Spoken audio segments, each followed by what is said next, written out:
ओम नारायणाय विद्महे वासुदेवाय धीमहि तन्नो विष्णु प्रचोदयात्। जय श्री कृष्ण। दोस्तों, आप सभी का दिन शुभ और मंगलमय हो। भगवान विष्णु और माता लक्ष्मी अपनी कृपा, अपना आशीर्वाद आप सभी के ऊपर सदैव बनाए रखें। आज हम सब वैशाख महात्म के 12वें अध्याय का श्रवण करेंगे। 12वां अध्याय यम के विलाप का वर्णन करता है। यम ने कहा, हे पितामह ब्रह्मा, मेरी बातें सुनो। मुझे अनदेखा किया गया है और मेरे काम से वंचित किया गया है। मैं अपने पद का उल्लंघन मृत्यु से भी बदतर मानता हूँ। हे कमलवत, यदि कोई कर्मचारी अपना कर्तव्य नहीं निभाता है और यदि वह अपने स्वामी का धन हड़प लेता है तो वह लकड़ी के लट्ठे में कीड़ा बन जाता है। हे पृथ्वी के स्वामी, जो बुद्धिमान मनुष्य लोभ के कारण अपने स्वामी का धन हड़प लेता है, वह निम्न पशु के रूप में जन्म लेता है और 300 कल्पों तक नरक में पड़ता है। हे कमलवत, यदि कोई व्यक्ति अपने काम में रुचि नहीं लेता और उसे ठीक से नहीं करता तो उसे भयंकर नरकों में यातनाएं सहनी पड़ती है। फिर वह व्यक्ति कौवे के रूप में जन्म लेता है। जो व्यक्ति अपने स्वार्थ में लगा रहता है और अपने स्वामी के काम को बिगाड़ता है, वह पापी आत्मा है। वह घरेलू चूहे के रूप में पुनर्जन्म लेता है और 300 कल्पों तक इसी प्रकार जीता है। जो कर्मचारी अपना काम करने में सक्षम होता है लेकिन करता नहीं और अपने घर में ही रह जाता है, उसका पुनर्जन्म बिल्ली के रूप में होता है। हे प्रभु, मैं आपकी आज्ञा से न्याय के आधार पर प्रजा को अनुशासन में रखता हूँ। पुण्य आत्माओं को पुण्य के द्वारा और पापियों को पाप कर्म के द्वारा। कल्प के आरंभ में धर्म शास्त्रों के ज्ञान से युक्त ऋषियों ने विस्तार से विचार विमर्श कर मुझे दंड देने के विषय में निश्चय किया। मैं आपका हूँ, फिर भी मैं आपकी आज्ञा का पालन करने में असमर्थ हूँ। पृथ्वी पर आपके आदेश को राजा कीर्तिमान ने तोड़ दिया। ही जगत के स्वामी, मैं उनसे डरता हूँ। वे वैशाख मास के पवित्र अनुष्ठानों की सहायता से समुद्र तटीय पृथ्वी पर शासन करते हुए कहीं रहते हैं। जो लोग समस्त पवित्र कर्मों को त्याग देते हैं, पितरों का पूजन नहीं करते, अग्नि की पूजा नहीं करते, तीर्थों की तीर्थ यात्रा जैसे पवित्र कर्म नहीं करते, कर्म और ज्ञान दोनों मार्गों को त्याग देते हैं, प्राण संयम का अभ्यास छोड़ देते हैं, होम और वेदों का अध्ययन नहीं करते तथा अनेक पाप करते हैं, फिर भी वे वैशाख के पवित्र कर्म करके भगवान विष्णु के लोक में जाते हैं। वे लोग अपने पिता और पितामहों के साथ वहां जाते हैं। केवल इतना ही नहीं, सभी मृत पूर्वज पितरों के माता पिता, उनके नाना, उनके पिता और अन्य लोग विष्णु लोक में जाते हैं। वे अपने साथ कई अन्य लोगों को भी ले जाते हैं जिनमें उनकी माताओं के पूर्वज भी शामिल हैं। हे प्रभु, इससे और भी अधिक सिर दर्द और दुख होता है। मेरे अपने कर्मों का लेखा जोखा मिटाकर उनके प्रियजनों के पितर भी विष्णु लोक में जाते हैं। दासी के गर्भ में स्थित पितरों के बीज से उत्पन्न पुत्र भी विष्णु लोक में जाता है। जो कोई कर्म करता है वही उसका फल भोगता है, लेकिन यह नियम टूट गया है। जो सब कुछ जानता है, जो व्यक्ति कुल में सर्वज्ञ हो गया है, वह दोनों पक्षों पिता और माता की 26 पीढ़ियों से अधिक का उद्धार कर देता है। हे प्रभु, यह पर्याप्त से भी अधिक है।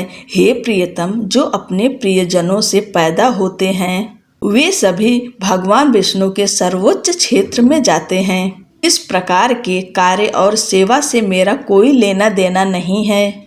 जो व्यक्ति वैशाख के पवित्र अनुष्ठानों में लगा रहता है, वह मुझे छोड़कर हरि के पास चला जाता है।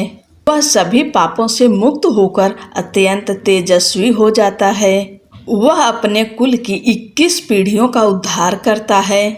वह मेरे मार्ग को छोड़कर हरि के धाम को जाता है। हे प्रभु, कोई भी मनुष्य यज्ञ करके उस गति को प्राप्त नहीं करता। जो व्यक्ति समस्त तीर्थों, दान आदि तप, व्रतों तथा समस्त धार्मिक कार्यों के पुण्य से युक्त है, वह उस गति को प्राप्त नहीं कर पाता। प्रयाग में मरने से, युद्ध के मैदान में लड़ते समय, भृगुपट्टनम में या काशी में गिरकर मरने से मनुष्य उस गति को प्राप्त नहीं कर पाता, जो वैशाख के पवित्र अनुष्ठानों का कठोरता से पालन करने से प्राप्त होता है। प्रातः काल स्नान करके, भगवान की पूजा करके, माह महात्म्य नामक कथा सुनकर तथा भगवान विष्णु से संबंधित आवश्यक पवित्र अनुष्ठान करके मनुष्य भगवान विष्णु के लोक का एकमात्र स्वामी बन जाता है। हे कमलवत, मैं ब्रह्मांड के स्वामी भगवान विष्णु के लोक को असीम मानता हूँ, क्योंकि वह करोड़ों मनुष्यों से भरा होने पर भी अभी तक पूर्ण रूप से भरा नहीं। संपूर्ण माधव धाम से पितामह की अवहेलना होती है।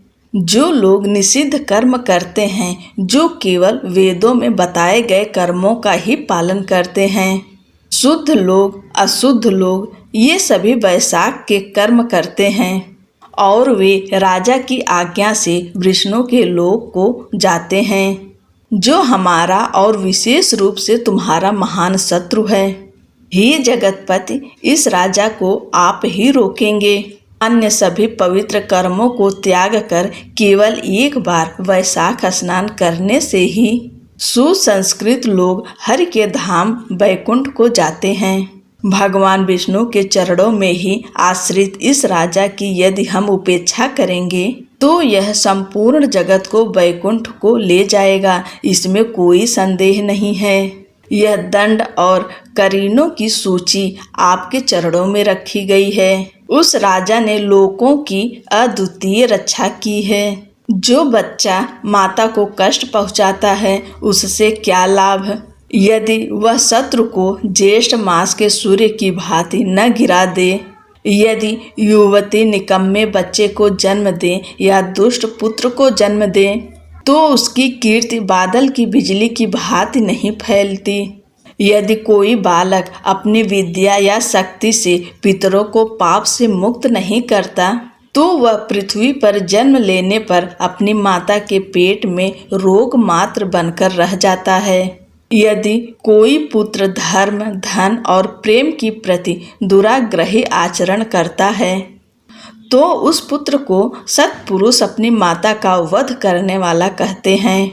वह सभी मनुष्यों में सबसे नीच है। इस राजा की माता और इस राजा की पत्नी अपने पवित्र संस्कारों के कारण संसार में प्रसिद्ध हो गई हैं। संसार में केवल एक ही स्त्री है जिसने वास्तविक वीर को जन्म दिया है। इसमें कोई संदेह नहीं है, क्योंकि यह राजा कीर्तिमान मेरे अभिलेखों को मिटाने के लिए पैदा हुआ है। हे प्रभु, ऐसा पहले कभी किसी क्षत्रिय ने नहीं किया है। हे जगत के स्वामी, अभिलेखों को मिटाने का वर्णन पुराणों में कभी नहीं सुना गया।